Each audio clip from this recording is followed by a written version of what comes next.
अरे सुना तानी जी। अरे का कहतर हो बोला बोला। ए राजा जी हई खाए खातिर लेल बनी आई ना पाली।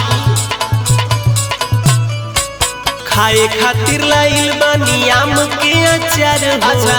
खाए खातिर लाइल बानी आम के अचार हो।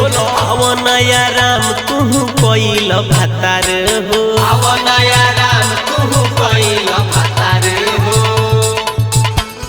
लग जाइलू बहे पछुआ बेयार हो। लग जाइलू बहे पछुआ बेयार हो। आवा नया राम तू कोइल भातार हो। आवा नया राम तू कोइल भातार हो।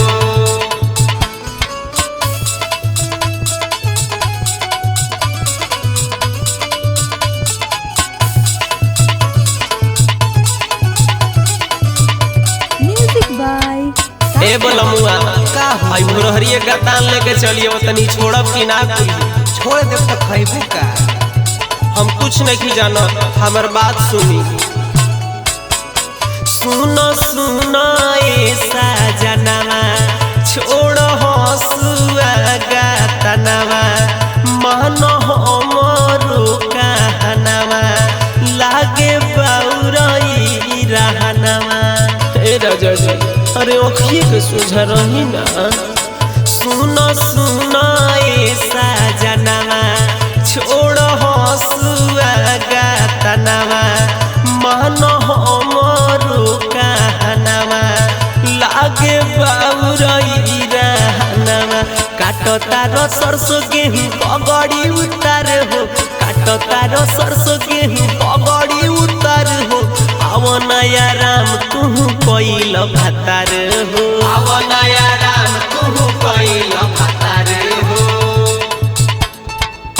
ए राजा जी बताई है सुकुआर देह रहे तर तर पसीना चुअत ए बोलमुआ। अरे चूहे तो ई मेहनत के पसीना बा।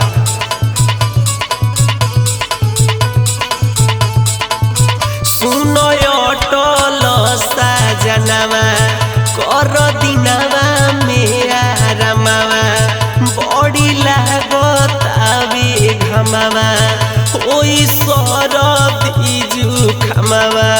ए राजा जी मान ना जाई। सुनो अटल साजनवा कर दिनवा मेरा रमवा बड़ी लागत आवे घमवा ओई सरदी जुखमवा। बिकी विकास करे बड़ी हमसे प्यार हो। सावन सुहाना करे बड़ी हमसे प्यार हो। आवा नया राम तू कोइल भातार हो। आवा